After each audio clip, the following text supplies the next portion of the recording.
मित्रो, जागतिक योग दिनाच्या सर्वांना हार्दिक शुभेच्छा। पतंजली योग ऋषींनी हा योग जे जगाला दिलेला आहे त्याबद्दल त्यांच्याविषयी कृतज्ञता। रामदेव बाबांनी ज्या पद्धतीनं योगाचा प्रचार आणि प्रसार करण्यामध्ये महत्त्वाची भूमिका निभावलेली आहे त्यांच्याविषयी कृतज्ञता व्यक्त करतो आणि पुन्हा एकदा सर्व भारतीयांना मनापासून शुभेच्छा देतो। योगाचा प्रचार आणि प्रसार भारतभर करण्यासाठी ज्यांनी ज्यांनी योगदान दिलं त्या सर्वांविषयी आपण कृतज्ञता व्यक्त करू, कारण योग ही भारताची ओळख होण्यामध्ये महत्त्वपूर्ण सहभाग या सगळ्यांनी दिलेला आहे। त्यामुळे एखाद्या देशाची ओळख त्या देशातल्या संशोधनामुळे, ज्ञानामुळे, तंत्रज्ञानामुळे आणि उपयुक्त बाबीमुळे होत असते। आता ही योग साधना की ज्ञान आहे, तसंच ते एक तंत्र आहे। हे योग साधना जगाने आता स्वीकारलेली आहे, तरी पण काही लोकांच्या मनामध्ये योग साधना, योगशास्त्र समजून सांगणाऱ्या माणसांच्या पोशाखाकडे बघून त्यांच्यापासून दूर राहण्याचा काही जण प्रयत्न करतात। संत चोखा महाराजांनी असं म्हटलेलं आहे एका ठिकाणी, ऊस डोंगा परी रस नव्हे डोंगा, काय भुलला शिवरल्या रंगा। एखादा व्यक्ती कोणता पोशाख वापरतो किंवा कपाळाला काय लावतो यापेक्षा त्याच्या अंतकरणातले जे विचार आहेत किंवा तो जे ज्ञान सांगतो, जे तंत्रज्ञान सांगतो ते आपल्यासाठी उपयुक्त आहे की नाही यावर फोकस करून जर ते अंगीकारलं तर ते आपल्या हिताचं असते। लक्षात आलं?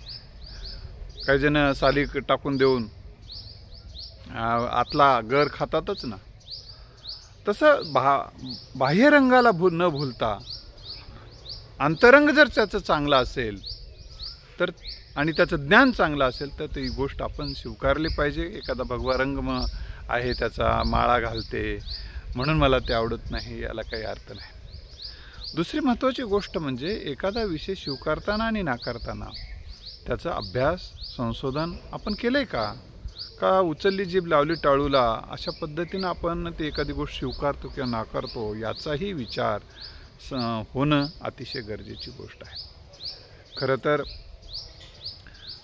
भगवद्गीतेमध्ये, श्रीमद भगवद्गीतेमध्ये योग साधनेबद्दल अतिशय चांगल्या पद्धतीचे ज्ञान आपल्याला अवगत करून घेता येईल, परंतु ती संस्कृतमध्ये असल्याकारणाने बऱ्याच वर्ष बहुजन समाजाला ते ज्ञान घेता आलं नाही।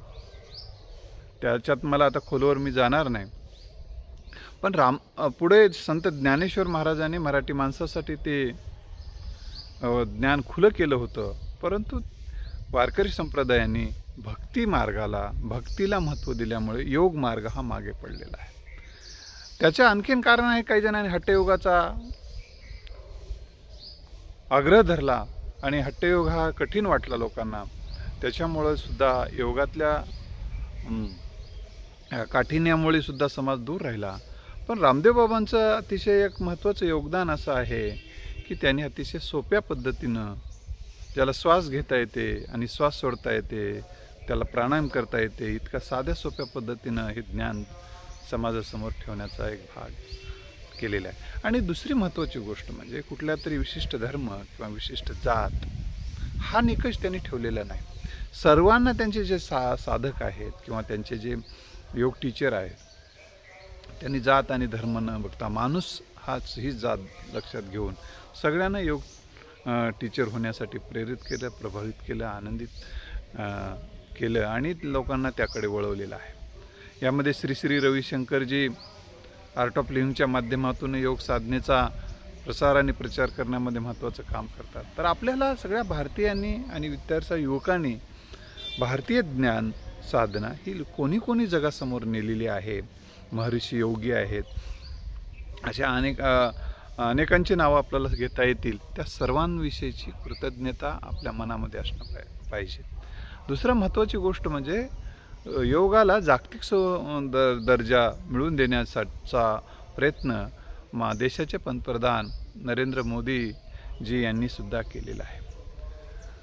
कारण आंतरराष्ट्रीय पातळीवर योग दिन साजरा करण्यामध्ये जे काही पाठपुरावा करण्याची गरज होती, त्यामध्ये अनेक योगऋषी आणि साधकांचा जसा सहभाग आहे, तसं देशाचे सन्मान्य पंतप्रधान नरेंद्र मोदी साहेबांचाही अतिशय महत्त्वाचा सहभाग राहिलेला आहे.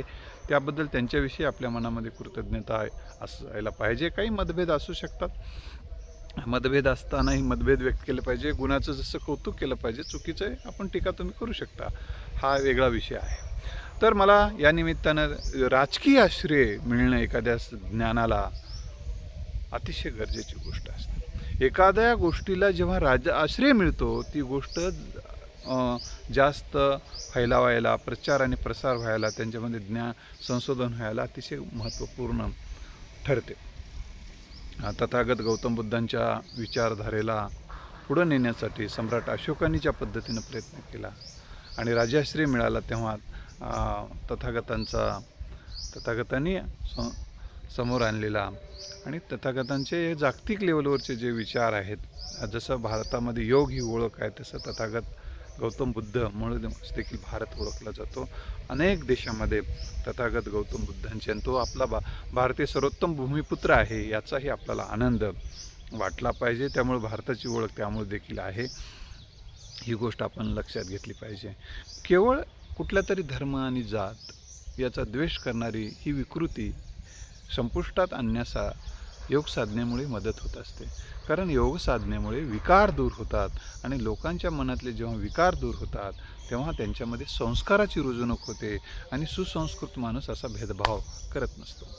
दुसरा महत्त्वाचा मुद्दा या निमित्तानं मी आपल्याला सांगणार आहे की योग साधनेच्या माध्यमातून मानसिक, शारीरिक आणि बौद्धिकसुद्धा आरोग्य उत्तम राहायला मदत होते, पर्यावरण चांगलं राहायला मदत होते. देशामधला हिंसात्मक बाबी ज्या काही असतात त्या दूर व्हायला मदत होत असते. म्हणून प्रत्येक भारतीयाने योग साधनेचा अंगीकार करून योग साधना जगासमोर नेण्याचा प्रयत्न करणं हे भारताचा स्वाभिमान आणि अभिमान वाढवण्यासाठी सुद्धा हा एक महत्त्वाचा पैलू आहे. आरोग्य उत्तम राहते, मानसिक स्वास्थ्य उत्तम राहते. कारण जर काही जणाला झोप येत नाही म्हणून झोपेच्या गोळ्या घेऊन झोपतात.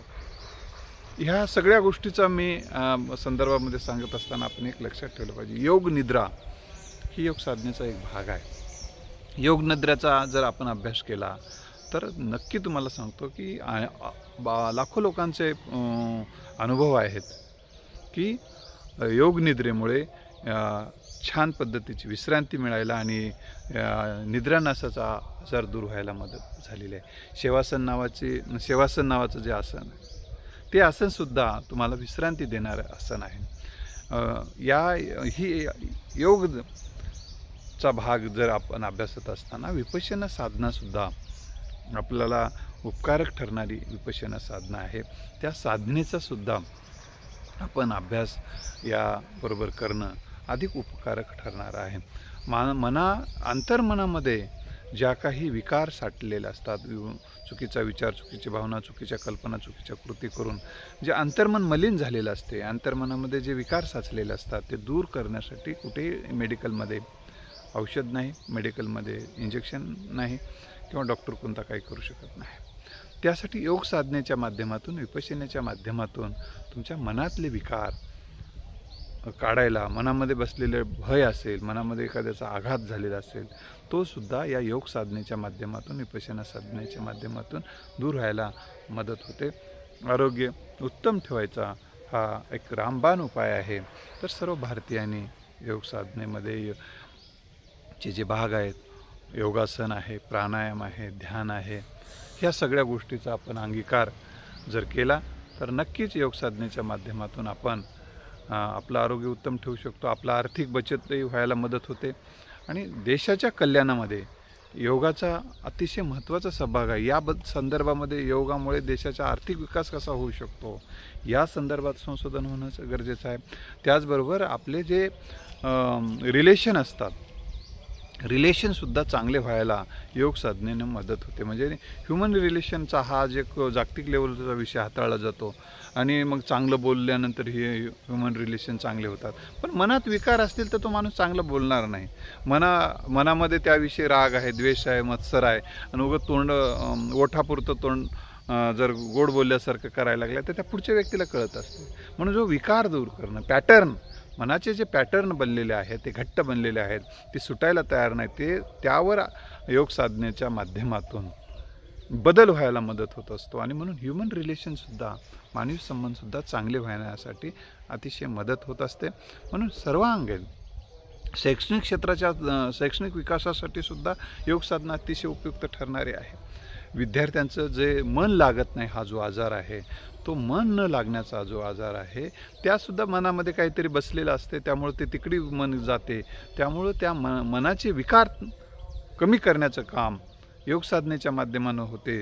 त्यामुळे विद्यार्थ्यांच्या अभ्यासात मन लागते आणि मन लागले, मन करारे प्रसन्न, सर्व सिद्धीचे कारण. आणि ही मनाची प्रसन्नता साध्य करण्यासाठी योग साधना उपकारक ठरते. म्हणून मन करारे प्रसन्न, सर्व सिद्धीचे कारण हा तुकोबारायांचा संदेशही आपण लक्षात ठेवणं अतिशय गरजेचं आहे. म्हणून या सर्व कौटुंबिक संबंध चांगले होतात. ज्या कुटुंबामध्ये रोज योग साधना केली जाते त्या कुटुंबाचे संबंध अतिशय चांगले आहेत. तुम्ही अभ्यासांती बघू शकता. प्रमाण इतरांच्या तुलनेमध्ये खूप चांगले संबंध आहेत.